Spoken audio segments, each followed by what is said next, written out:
gonna pick you to the highest high, to the lowest low, to the decibel. I'm getting ready to go. Until the body breaking beat that's in first gear. I was sweet little rock. Yeah, I almost didn't want to turn it off the way D-Money was over here grooving to it. If this is your first time tuning in, this is Beyond the Game, and I'm your host, Nephew Q, and I got a couple of my constituents in the building with me. If you're watching via Facebook Live, to my left, y'all right watching, I got my guy, Sports and Discourse's very own, all things UK related, D-Money, a.k.a. Derek Stevenson, in the building. Go and introduce yourself one time for the one time, my guy.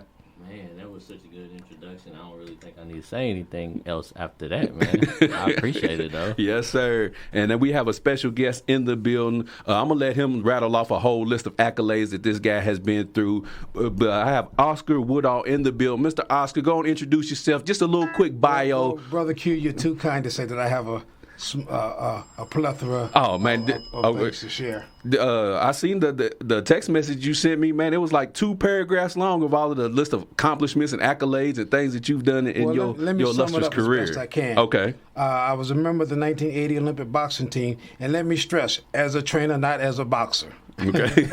Get it? Let me, as that one TV character said, let me make it perfectly clear. I think Ronald Reagan said that. Okay.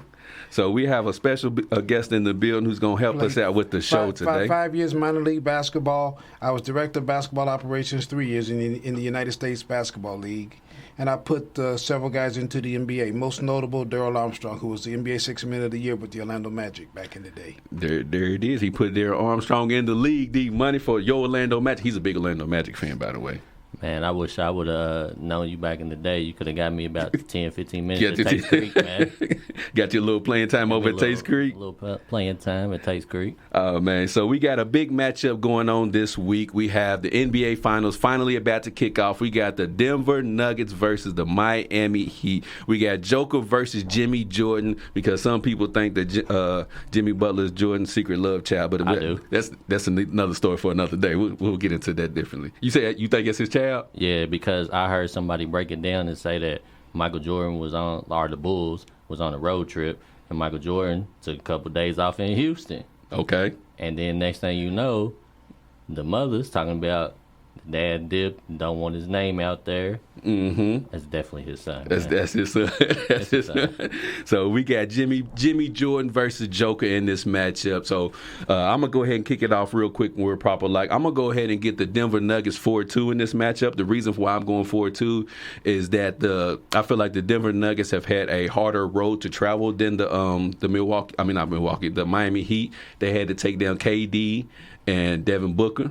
They had to take down LeBron and AD, and now they're about to face. Hey, there we got Chuck in the building. Then they're about to face Jimmy Butler and Bam Adebayo. So let me go ahead and get Denver Nuggets getting their first NBA championship, beating the Miami Heat 4-2. Joker wins Finals MVP. He averages a triple-double during the NBA Finals. D-Money, what you got and who you got? I think I'm gonna go with Denver as well. But I would like to see it go to 7 games, but I'm afraid it's not. I'm afraid it might be over in 5 or 6. The thing that's really kind of making me hesitant to rock with the Heat is I just feel like in order for them to be effective, Bam is going to have to stay out of foul trouble and play like 30 to 35 minutes every single night. Mm-hmm. And that's only going to be to hold Joker under 26 points. That ain't going to happen. I don't think it is. That ain't gonna happen. Ain't no love with that. So what you got? What you got? I'm gonna go Denver in. Oh man, I'm gonna go Denver in 5. Denver in 5. You would like to go 7, with but a possible 6. Who got Finals MVP? I think it's gonna be Joker. Joker, easy money. Yeah, easy money. And then we got the legend. This guy right here was Dolomite's best friend growing up. We got B Legend in the building. B Legend, gonna introduce yourself, and while you at it, let the people know who you got in this series. This series is easy. It's easy money. You got the Miami Heat. No, they got Jimmy Jordan. Nah. You ain't got the Miami Heat. Nah, they just they're outsized. They don't have enough size to deal with them. Like Miami doesn't have enough size to deal with Joker, Michael Porter Jr., Aaron Gordon. Mm. They just don't have enough. I mean, they're gonna get out rebounded. Mm-hmm.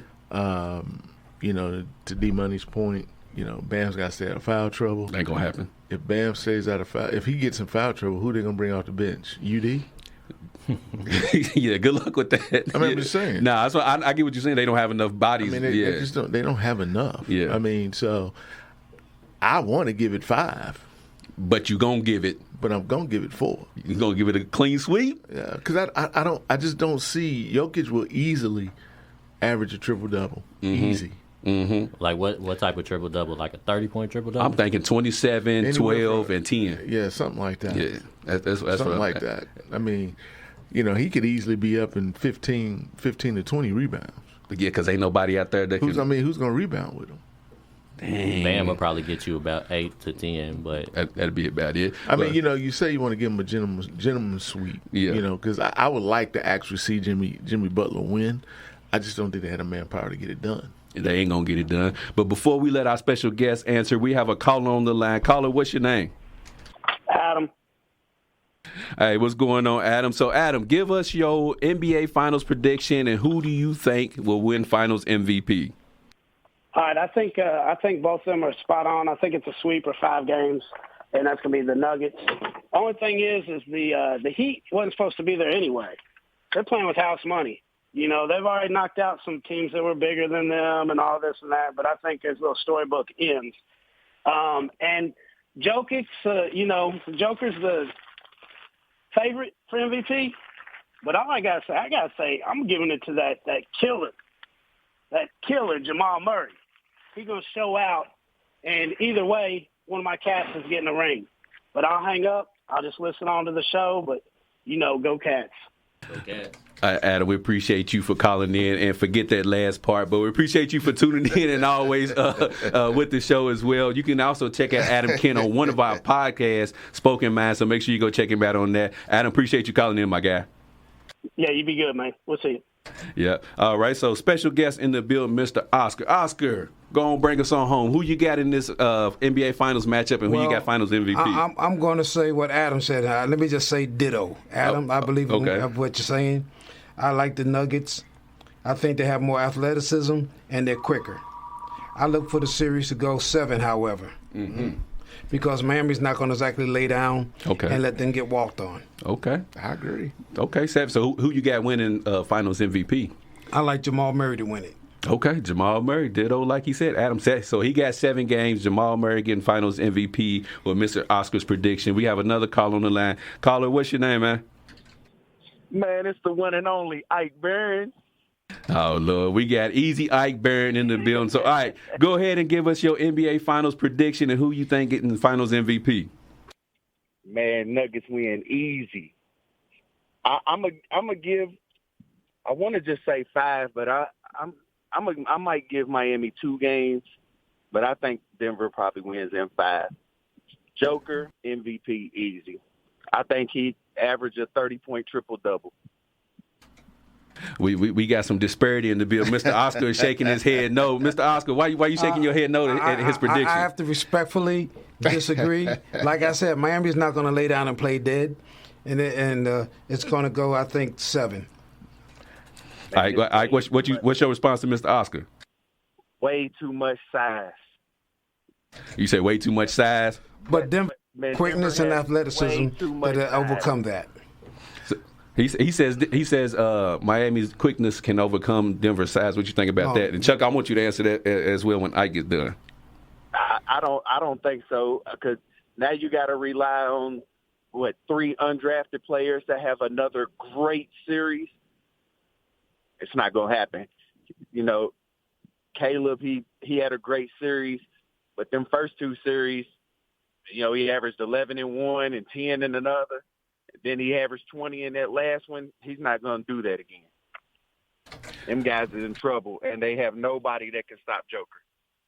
Hey, there it is. So I appreciate you for tuning in, my guy. Make sure y'all all check out Spoken Minds podcast as well. Download, subscribe to that. All right, we can't wait to hear from you a little bit later on, big dog.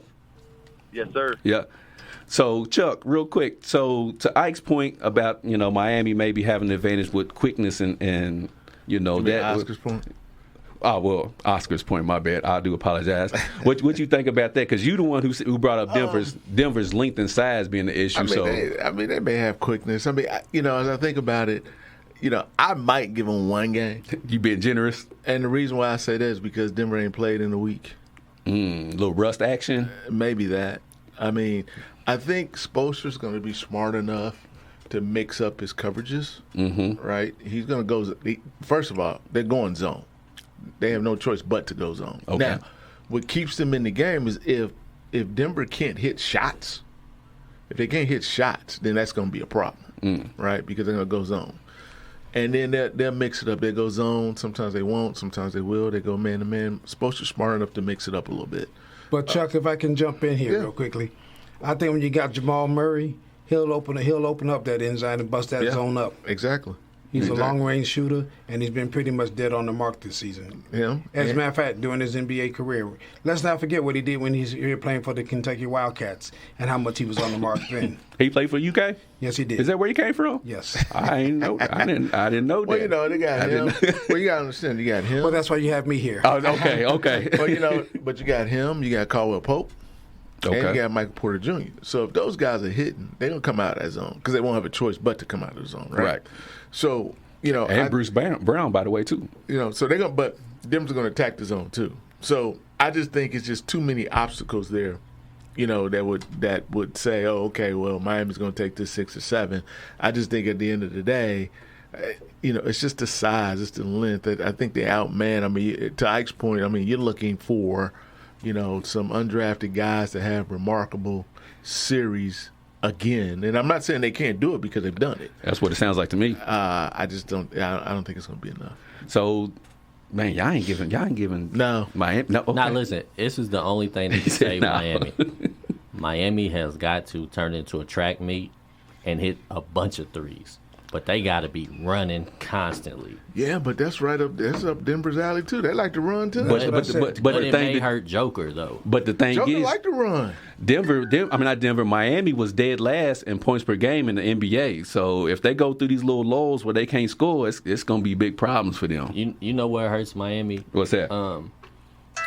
Some of their players like they needed 4 to 5 years ago. They needed Kyle Lowry then.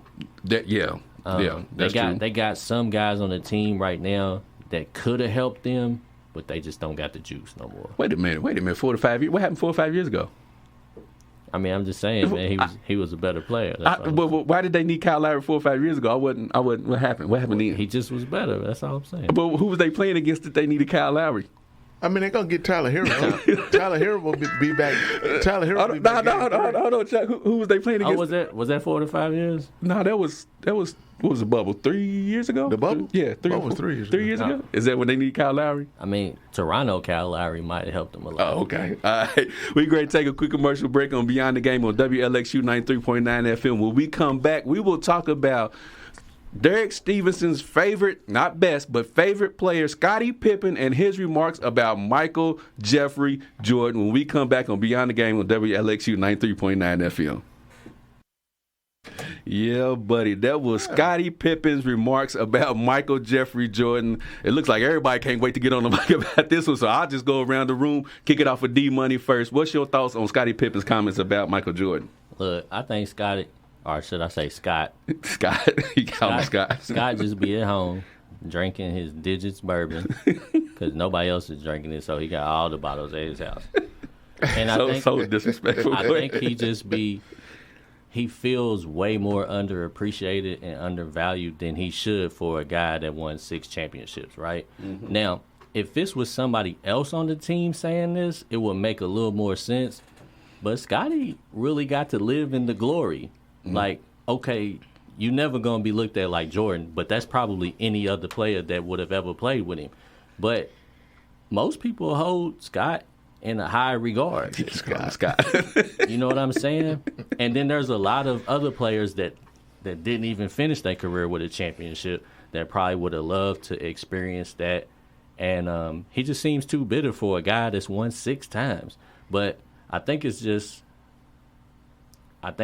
dealing with a lot mentally. personal stuff off the court with his wife. Okay. He has 2 children trying to get their basketball careers off. He does have, like, he had his book he's trying to sell. He had his bourbon he's trying to sell. He actually got his own signature shoe line that he was trying to sell. So I think he just got a whole lot going on, and I think he just gets overwhelmed sometimes, and he starts to feel unappreciated, and he just goes off the deep end. But it's crazy because all Jordan ever does is speak highly of Scott. So I really don't understand why he's so mad at MJ, because MJ always lifts him up. Probably Derek, more than he should. let me jump in and say I can answer that question. Maybe there was a little bit of jealousy there. I say, and I stress the word a little bit. Let's keep it real, as they say. The great ones are always selfish. For sure. You think about all your great athletes. Magic Johnson was great and selfish. Kareem Abdul-Jabbar, Chamberlain, Russell, all those guys were selfish because they wanted to win. So Michael was selfish. He took a lot of shots, but he wanted to win. And he didn't trust anybody but himself. And that's what you should do as an athlete. Trust yourself before you trust your teammates. Now I say that from a GI's perspective when I was in the service. When I'm in that foxhole, I got to trust the guy that's in there with me. But who am I going to trust more, that guy or myself? Mm-hmm. So that was Michael's position. Batman needed Robin, absolutely. But without Robin, there is no Batman. I give everybody that. I can hear people saying that now. But still, Michael Jordan, selfish ball player, like Derek Jeter, Magic, Kareem, and Russell, Chamberlain. And I go back to the 70s with the New York Knicks and Walt Frazier, Willis Reed, and Earl the Pearl Monroe, and those guys. Mm-mm. All right. So before I let you cook on this, Chuck, because you got this cat ate the canary grin on your face. We got a caller on the line real quick. Caller, what's your name? What up, y'all? It's Drew Murrow. We got Drew Murrow from Drew? Infinity Link Podcast on the line right now. So I know you can't wait to unload on this. So Drew, what's your thoughts on Scottie Pippen's comments towards Michael Jordan?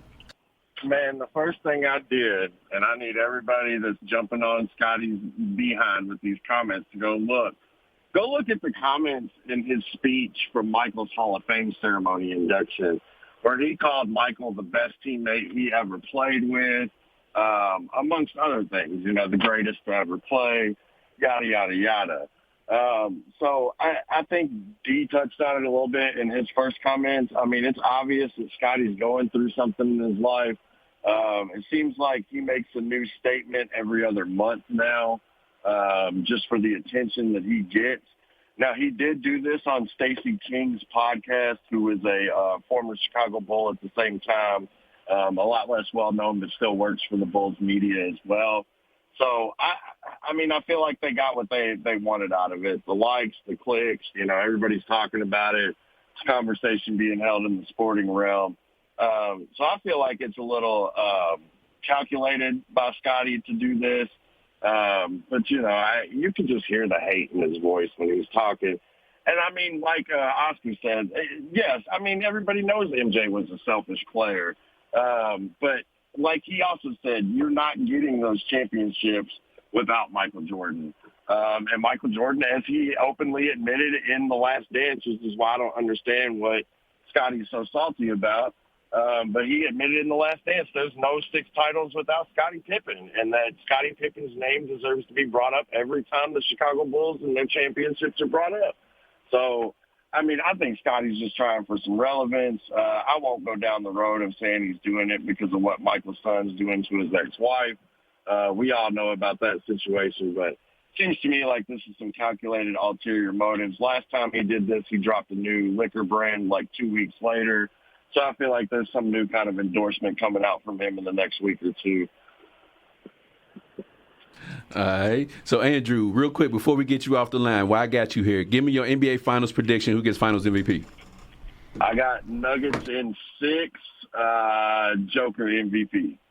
And there it is, straight like that. That's Drew giving us his thoughts, views, and opinions on Scott Pippen and his comments about Michael Jordan. Make sure you check out his Infinity Link podcast as well. Drew, appreciate you for calling in, my guy. Hey, thanks for having me, fellas. Keep up the good work. Yes, sir. So let's go to the guy who was at Michael Jordan's first game in Chicago, be legend. He was there through it all, seen the whole glory years, seen it from his infancy. He was there the night Michael Jordan got drafted. See, told you, he was there. He was there. What's your thoughts on Scott Pippen's remarks about Michael Jordan? How you want me to respond to this? Hey, man, whatever's in your heart. I mean, I just think it's foolishness. Okay. I mean, because it just doesn't make any logical sense. I think everyone who's called in, Oscar D, everybody's made valid points, right? I mean, first of all, let's call a spade a spade. Without Scottie, there's no championships. Without Michael, there's no championships. Michael acknowledges that. Michael gives praise to Scottie Pippen. He doesn't throw him under the bus or anything of that magnitude.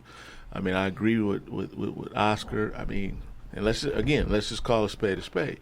All these great players are selfish, right? Mm-hmm. Yeah, that's what makes them so great. Right? I mean, me too, and I'm not even that great. Right, and I'm saying this in the serious mode. LeBron's selfish. Yeah. Right? Yeah. I mean, we can look at the last player, and I'm just making points. Look at the last player. LeBron, you know that they cannot defend you in the post, but you choose to continue to shoot 3-point shots. Whatever, right?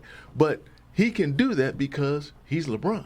Nobody's going to say anything about that. Make or miss, it is what it is. That's true. So, I mean, I think part of this has to do with the stuff that's going on with with Michael and with his son, but that ain't got nothing to do with Michael. Yeah, Michael ain't do nothing. Yeah, he didn't tell his son to go do that. Well, I don't think he did. I mean, we don't know the other side of this. We don't know what Mike is telling his grown son behind the closed doors. He could be telling his son, "Don't do it." Son, hey man, you causing issues. Don't do this.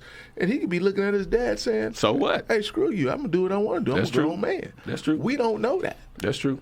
So Scottie's going through personals. That's just my opinion. The outside looking in. And I also think that it's he may be trying to do it just to get a little publicity. But I also agree with what Dee's saying. I think that he is underappreciated. I really do think that, because if you go back to when they won those championships, look, you put Scottie on on the best guy on the team, right? Jordan couldn't defend him, right? Whatever, however you want to look at it. Right. We call him spade to spade. Right. In these series, you put Scottie on that guy, right? Scotty's locking that guy up, right? Well, let me throw this in here, too. Let's not forget about Dennis Rodman. He was a key figure in all that. Yeah. And you don't hear Dennis Rodman running around the world. I say around the world because we know Dennis Rodman is now a globetrotter, pun intended. Yeah. I mean, he is. I think he is underappreciated. But he is one of the 50 greatest players ever. So he is getting his fame, right? He's getting his accolades. So I'm not sure what it is, but I just don't feed into it. I mean, I think it just causes conversation for everybody. Oh, Scottie said that about MJ. MJ ain't even responded to none of it. MJ's in his own world. I was going to say, but once you get to a certain stratosphere, you don't respond to that. But I'm just saying. Yeah. I mean, he ain't even entertaining that. It's foolishness. You got 6 rings, etc., and you want to say that man is selfish and that, etc. So what's the end goal for Scottie? Before I give y'all my thoughts on the whole situation, what's the end goal for him? Like, what's he trying to prove? I don't know. It's a couple of guys out there that just are extremely upset with the way they feel Michael Jordan has treated them. The one guy that probably should be hurt more than them, but seems to be okay, is Charles Barkley. Because I don't know if Pippen was really Jordan's friend, but Charles Barkley was his friend. Right. And Charles Barkley fairly just critiqued him on him being an owner or a manager, and Jordan's garbage at that. Right. And Jordan cut off the friendship. But when they asked Barkley about it, he's just like, it's kind of unfortunate. Maybe one day we'll be cool again. But he just continues to enjoy his life. The other two. Charles also said that if they're going to come back together, Michael's got to call him because he's not calling Michael. Again, that's right. Back to my point about being a selfish athlete. Now, I'm not saying a selfish person. I'm talking about selfish athlete. Right. So I don't want people to get it confused that I'm saying they're selfish people. They're not. Nah. They've contributed a lot to their communities. Yeah. The other two, which is Pippen and Isaiah, are bent all out of Here we shape go. for guys that are legends. There we go. Like, you Well, should be so much of a legend that you shouldn't need Michael Jordan's approval. Well, you know, Now that's true. That I do agree with. That part Now, I do agree with. I agree with that, but also now I think out of all of those guys, I think Isaiah is just different. I think that's just a different animal. I think Isaiah and Jordan's is more personal than what people know. I think it's more personal. That's just a different animal. But let me say one more thing Go about ahead, go ahead. Scottie, though. The one thing that I feel like kind of makes him lose credibility with all this is when you say a guy is a garbage teammate and you basically saying he was messing up the game until you got there and turned it into a team game. Mm-hmm. When he went away from the game, you can't beg him to come back. If you feel like he's everything that he recently said, you can't be wearing the man's shoes and begging him to come back and win you some more championships. Well, I can wear shoes and still call them trash, though. well, on that same but you point, can't beg him to help you. but on that same point, when Michael did leave, what did Scottie do? They went to the semifinals. They went to the second round. Semifinals. Couldn't win any championships, right? And let's not forget about the head coach, Phil Jackson. Michael Jordan couldn't have been that kind of selfless player unless Phil Jackson allowed it. But also, let's talk about this too, right? You know, Pippen's comments talking about before he got there. I mean, it's the same dynamic, right? What was Michael supposed to do? I mean, he had a. I mean, let's call it what it is. You had Brad Sellers. You had some of these other guys. He was even playing with George Gervin at one point. I mean, they had a Kyle Macy. What am I supposed to do with Kyle Macy? They had a trash team. I mean, this dude had to score points in order for them to win. How did they get to if he don't do what he does, or what he did, I should say, they don't get to the playoffs. Regardless that he went in Boston and dropped how many? 63. In the L. Right, he lost. But my point is, they don't get to the playoffs without Michael. That's true. But you complaining because he took all the shots. What was he supposed to do? So before we go to commercial break, it's my thoughts on Scott Pippen and Michael Jordan. Let me read. And I know you're gonna love this because you don't do nothing but spit venom on Michael because you just nasty. I don't find anything Scottie Pippen said wrong except for the horrible player part. The horrible player part was the only thing that he said that was wrong. He said LeBron James will go down as the greatest statistical player ever. Is he wrong about that? That's true. That's true. Okay, so my next point. He said Michael Jordan was horrible to play with. Well, if you a guy that likes to touch the ball, and you, like you said, if you got a guy who's shooting 30-something shots a game, I don't want to play with you. I know you Michael Jordan, but can I get the leather? Can I touch it? Can I get a shot up? That's true. I mean, that's true. So that's what I'm saying. So a lot of people look at that as he's a horrible teammate, right? He said Jordan was one-on-one. That goes back to what your point was. He had to be a one-on-one player because who else was going to get buckets for the Bulls at the time? So again, was Scottie lying about that? No.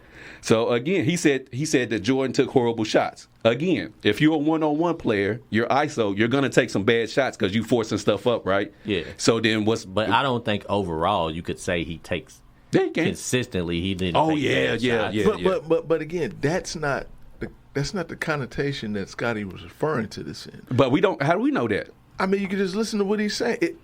It's his tonality. Tonality. That's a good word, right? His tonality just you know, it just sounds like hate. No, it sounds hate. It sounds like hate to y'all Jordan fans. But no. So, he never. But during his thing, he never said LeBron was the GOAT though.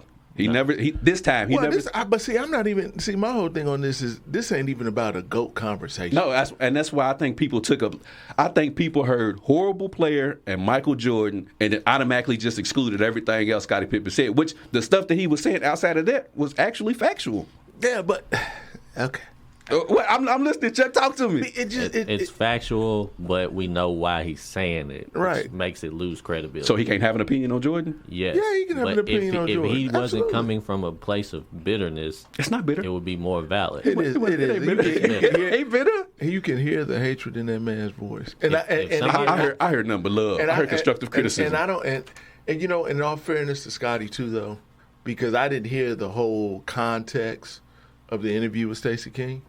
But I'm just saying, just hearing that, what I've heard over the last couple of days, et cetera, you can hear that there's something that's there. But you got all this other stuff that's running around in social media as well. Because I don't care what anybody says. Mm-hmm. That man feels a certain way that Michael Jordan's son is, it's messing with embarrassing. It's embarrassing. Yeah. I mean that's flat out ignorant. Because I got to tell you, if that was my kid, I'd be like, dude, like, really? What you doing? You got all this out here, $7 billion, and you all this, and this is what you do. You my son, so you. This causes, come on. Man. I get what you're saying. Come on, and hold on, and then on top of that, she's been with how many? Future, all these different guys. Beasley, yeah. Hey, you my son. You MJ's son. You can. You get whatever you want. Just tell him who you are. But this what you want? It don't make sense. She's tough. I ain't even gonna lie to you. I seen her in the airport before with Scottie. She is like that, so I kind of understand a little bit. I'm just saying she tough. No, she tough. Yeah, she I wouldn't take her serious, but Yeah. I would definitely have a couple months of some fun. Though. Yeah, but at the same time, I mean, are we gonna sit up there and do? I mean, his son out there, he booed her up. I mean, they together. Yeah, he tripping off that part. I mean, come on, man. He tripping off that part. He could have did what he did and kept that low key and moved on about his business. And nobody would ever know. We great to take a quick commercial break on Beyond the Game on WLXU 93.9 FM. We will get into a little baseball action since it's the summertime and wonder why can't baseball, MLB, get back to where it used to be and compete with the NBA, NFL for ratings when we come back on Beyond the Game on WLXU 93.9 FM. Welcome back to Beyond the Game on WLXU 93.9 FM. We got off a little Scottie Pippen and MJ talk. Now we're going to get into some baseball action. Chuck's son plays baseball for the high school team. Is he a senior, junior? Junior. You're junior? Okay, he's a junior. So as y'all can probably notice and tell, people after the NBA Finals just wait for training camp to kick off for the NFL. Like, they don't pay no attention to baseball, no Shohei Ohtani, no none of that. They just waiting for the NFL training camp. So my question to the crew, what does MLB need to do to get back to the forefront of the sports world like the NBA, NFL? D-Money, go ahead, my man. What do they need to get back? Yeah. Steroids. Okay. I would love it if they let them take steroids again. Yeah, because we hit the ball. I want to see home runs. I want to see all the pitchers throwing 102 miles an hour. He said no. Oscar shaking his head. No. I just hey, hit the ball. Let them cheat the game, man. You say cheat the game? Cheat the game. I love that whole little era where everybody was like, you had 5 or 6 dudes hitting 50 plus. I love that. I don't care at all about baseball anymore, and it's kind of sad. But you know what kind of makes it hard, too, is there's no real way to recreationally play baseball. So you can't even really appreciate it. Like, you can't just go out and just, like we can all go out and shoot some jumpers. We could throw a little football around. It's easier to do. You can't really play baseball together. So it's like you got to really be locked into that sport and be a real, true fan. It's hard to be a casual fan of baseball. That's fair. Like, yeah. I'm pretty much a casual fan of anything except for UK. Kentucky basketball. Now I'll go ahead and say I watched all Kentucky football games. It's Kentucky sports and golf. That's the only thing I watch, like, religiously. Yeah. Right. Everything else I'm casual because I don't got a football team or NBA team, so I bandwagon every Titans. year. Well, the Titans is my team for this coming up year. Okay. Who knows what it might be after that, but. So baseball is just hard for somebody like me to really get into it. But if they was to just start, cracking home runs like crazy again, or pitchers just going nuts. Well, Chuck, allow me to jump in and ask you real quick. If they took away baseball altogether, if Major League Baseball was to cave in and fold up, how would you feel about that? For me personally, I feel bad for America, but not for me personally. I get over it quickly. Okay, how do you think America would feel about that? I think it's a lot of Americans that enjoy the game. My little brother lives in northern Kentucky, so when Cincinnati has the opening day, it's like a great thing for the city. Now back to what Quentin was saying. What does Major League Baseball need to do to increase its popularity and get back to where it was? Mm-hmm. I say they've been feeding on hamburger for so long, they're hungry for steak, and that's what happens. So. You give them some steak, and how do you make them hungry for the steak? I say you contract. There are too many baseball teams out there, too many franchises. We've already seen Major League Baseball cut back on the number of minor league teams they have, which is why we no longer have the Lexington Legends. because the we do got Kansas the City counter Royals have clocks. cut. Yeah, but they're not affiliated with Major League Baseball. Oh, I didn't know that. Yeah, then that's why the Legends were until Major League Baseball decided to cut back on the number of minor league teams they have in their farm systems. And then when the Legends was one of those teams cut loose, that pretty much hurt the community here in Lexington. So now I got everybody in Lexington saying, counter who? Counter clocks. What happened to the Legends? Well, if you haven't been following, that's what happened. Kansas City Royals cut the Legends loose because they want to contract. They're spending too much money, so you contract. Now, and not only contract the number of teams you have, reduce the number of games they play.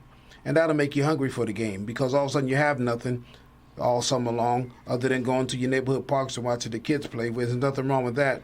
But to Quentin's question, how do you restore Major League Baseball to yesteryear?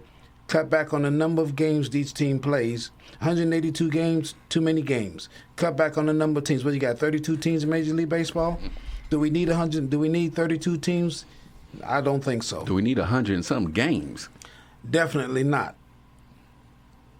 Yeah, 100-some games. And Chuck, before I let you cook on this one, somebody wrote on Facebook, don't want to admit it, but MLB doesn't have enough Rodmans or Draymonds, villains sort of to speak of, just as team rivals. Need more personalities they get people to watch, and they play too many games, 120 games max, won't do it because of the money. Now, you mentioned personalities. Here's a personality that was very popular back in the day, Babe Ruth. Anybody following knows Babe Ruth did a lot of drinking and was sort of at the ballpark a lot of times, stoned out of his mind, hitting 700 and some odd home runs before Hank Aaron came along and busted that record. So you're right. I agree. You got to have personalities. You need characters. Let's look at. You speak of characters. You remind me of used to play for the Oakland Raiders, Howie Long, where he sat on that bench one day with the clown mask on. He was a character. You got to have characters. Dennis Rodman, a character. You need characters, people who are entertaining, not just great ball players, but entertaining, where everybody says, I want to go see the game, not because of the game, because you want to see the character. You want to see the clown. Yeah. And people need somebody to root against. Like, people need like LeBron, so to speak. You know, whether you feel people root against, they hope he fails for whatever reason. Have KD. People hope he fails. Draymond, they don't necessarily want the Golden State Warriors. They want him to lose. And then football, you can, pick.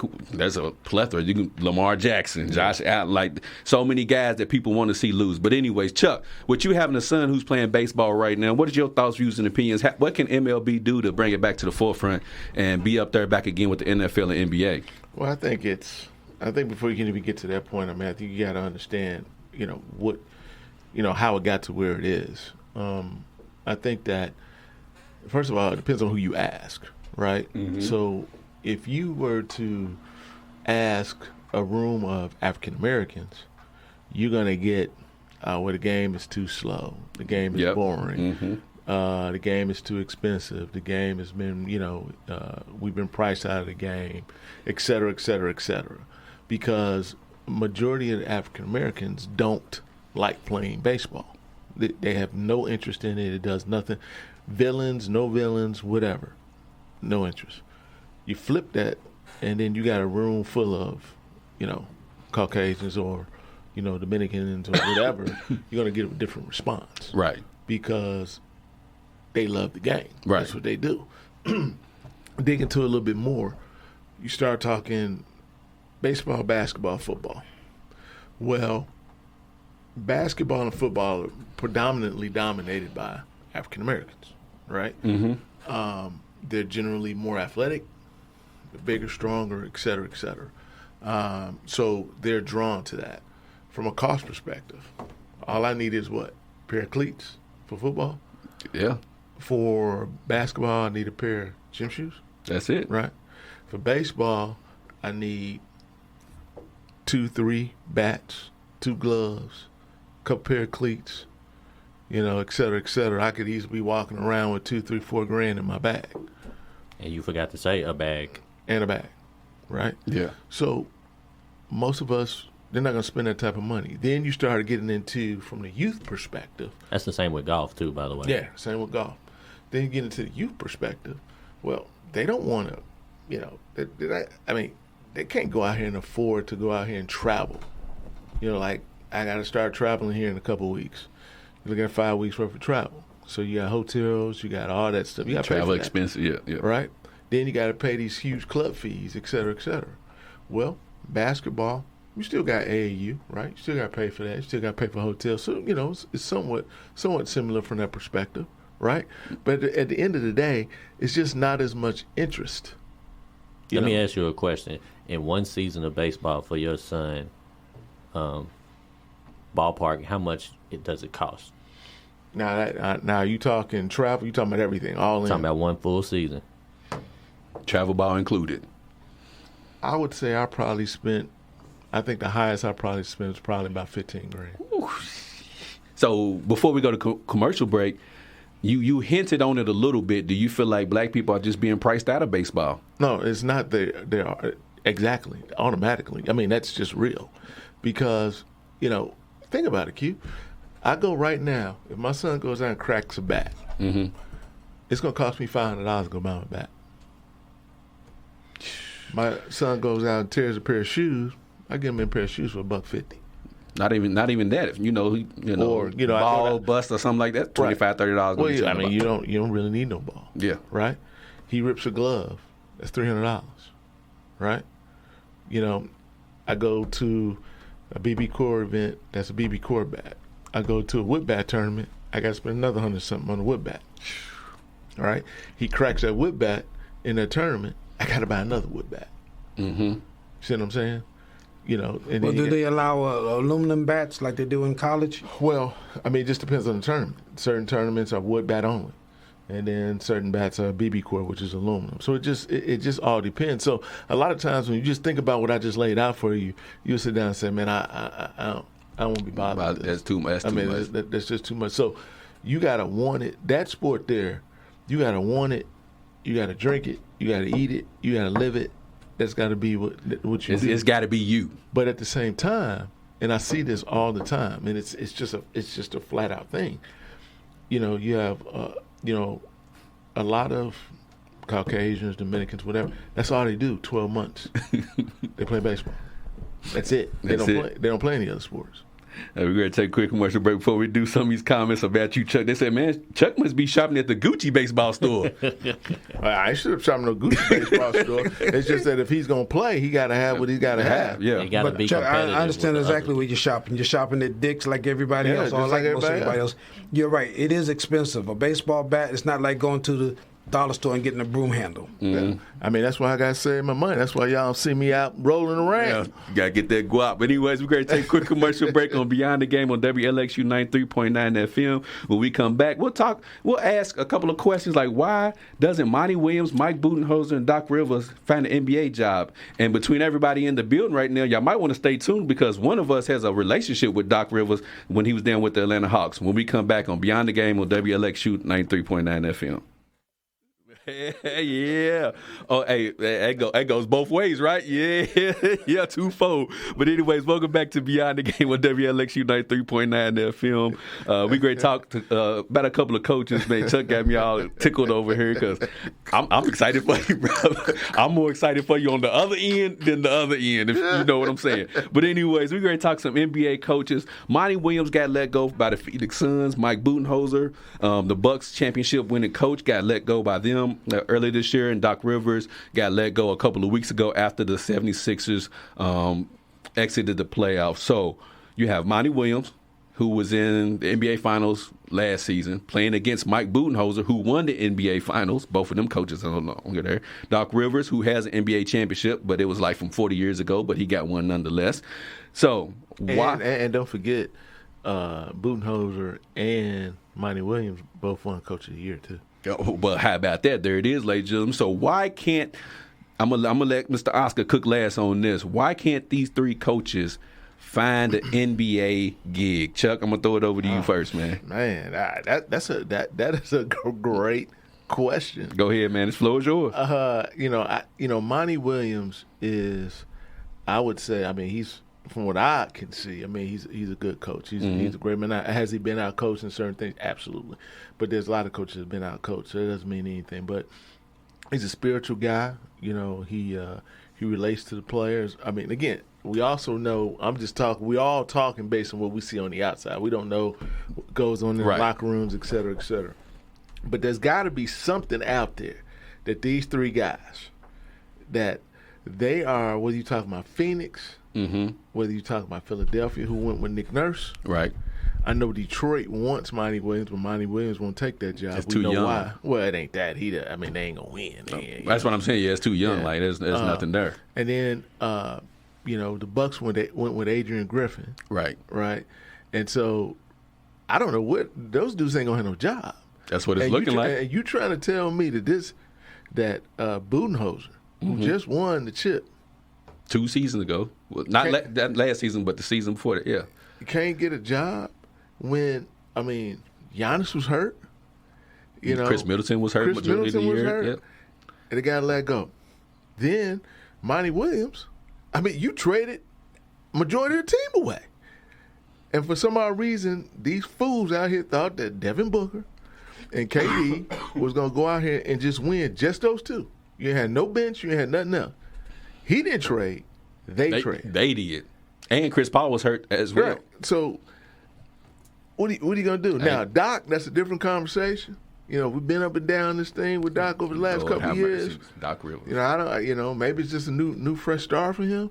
Are these dudes going to be assistant coaches? Is that Nah, ego too big for that. Right. So they just going. So these good coaches, because of other than Doc, because of what happened, injuries and everything else, they get terminated, and they ain't got no job. And they gonna go hire these young guys over proven winning coaches. Something's up. Something's up. Hold on, D Money. I'm gonna get Mr. Oscar's take on this because he before the show started, before y'all got here, he told me that he used to cover Doc Rivers down when he was at the Atlanta Hawks. So I'm really interested to hear what you have to say as to why you think these three coaches, more prominently Doc Rivers, is having trouble finding a job. Coaches are hired to be fired. That's true. Yeah. Okay. Sure. So, and nothing is forever. Let's look at why Deion Sanders left Jackson State, because he knows coaches are hired to be fired. So Doc will get rehired. Now the question is, how long will it take before he gets rehired, and who will hire him? So I'm not worried about Doc not coaching right now. I'm going to bet, as you say when I was in the service, I'm going to bet, and I'm going to clean it up, a fat man's derriere, that before the 4th of July, he will be hired somewhere to coach somebody. Okay. So there's no question about why can't he find a job. Why can't the job find him? And the job will find him. And Doc's not worried about anything. He's just sitting back, laying in the cut, counting his money, enjoying his downtime with his family that he hardly ever gets to see because he has been coaching for the last several years. And let's don't forget, he was also a player in college and in the pros. So this is a great time for him to enjoy himself and his family. So, Chuck, when he said Doc will find a job before July 4th, Mr. Oscar, I want to pose this question. Where's this job going to come from? Yeah, because ain't nobody. There's limited opportunities out there, and the Suns have narrowed their choices down to 3 coaches, which none of them are Doc Rivers, and I don't see any other coaching vacancies. So where's this Doc Rivers hiring going to come from? Well, it could come from the Nets. It could come from the Hawks itself, a team he once, as you said, once played for. You don't know. It's like trying to find a needle in the haystack or a diamond in the rough. You don't know. You just got to sit back and pay attention to what's happening, and you'll find out. Somebody will take him, even if it means hiring a great coach. Let's look at Phil Jackson. Phil Jackson came out of nowhere, and how many teams has he coached? The Lakers, the Bulls, and Pat Riley. Same thing. Doc will be hired again. Not this season. And look at Red Auerbach and Red Holtzman. And again, I'm dating myself, and I apologize for that. But great coaches don't stay home for long. Question is, you asked me who will hire him? Mm-hmm. I don't have a clue. I just know there's somebody out there that's going to want him. Doc is like that beautiful girl at the party. She's not going home alone. Doc's going to find himself a team, and a team will find him. They'll come to an agreement, and he'll be back on the bench next year for sure. Nah, I just can't see. I can't see Doc coaching next year. Not because he's not a good coach, but I just don't see no opportunities out there for him. Go ahead, D Money. All right, so let me start off with Monty Williams. He said he's gonna be coaching Dirt Bowl. I know. I had seen something where J.R. Smith was talking about he had a little bit of an issue earlier in his career because I think he said Monty does not like to play young players. Okay. So maybe that had something to do with why they traded away a lot of guys. And they they bet with KD, the proven veterans, mm-hmm. and that's probably why he's not going to take, maybe a Detroit job or anything like that. Okay. So I think maybe just because he's stuck in his ways, that might be what stops him. Because overall, I think he's a good coach, but I think the perfect fit is not going to come, and if he's not willing to go back on some, I got you. Change his coaching style and philosophy. Then he's probably going to be stuck. Yeah. Now, what I think Doc Rivers suffers from is the same thing that Coach Calipari suffers from. It's not really that you a bad coach, but when you have the type of players that he's had, people just expect more from you. And if you don't get it done, it makes you look like you're a bad coach. Because people are saying, you had this, why didn't you at go this point, that? Yeah. Doc Rivers, outside of, we looking at some of them old squads, in the modern era, nobody's had more talent probably than Doc Rivers. Okay. If you look at all the legends future legends that he's had KG, Paul, Rondo, Ray. He actually had a young T-Mac when he was down there with Orlando. He had Blake Griffin and Chris Paul out in L.A. DeAndre Jordan, for whatever that's worth. Well, DeAndre Jordan, if you want to throw him in there. And now James Harden and Joel. That's an interesting thought, how much talent Doc Rivers has coached in the NBA. Jimmy Butler. Jimmy Butler. Dang, I forgot about that, too. Well, Quentin, let me go back to your question about where's he going to land. I think Indianapolis wouldn't be a bad spot. And now that Larry Bird is back in the front office, call him making those types of decisions, I would be surprised if Larry Bird didn't call him. Because let's not forget, Larry Bird is a former Celtic, much like Doc Rivers. Even though he didn't play, he coached. So I think there's a special connection there where shouldn't be surprised if Larry Bird calls Doc and says, I got a job for you. And Doc says, I'll take it. Oh, well, there it is. There's a look for him right there. The only way that's going to happen is they fire Rick Carlisle. Rick Carlisle ain't going to. Possible. Well, let's look at what because Rick Carlisle's a Celtic guy. He played with Larry Bird, so I don't see him letting Rick Carlisle go. If they get off to a bad start, it's possible. Well, Doc could get a job, even if Larry Bird's got to recommend him for another team. I think Larry Bird's going to look out for Doc because they're Celtics. There's a bond there.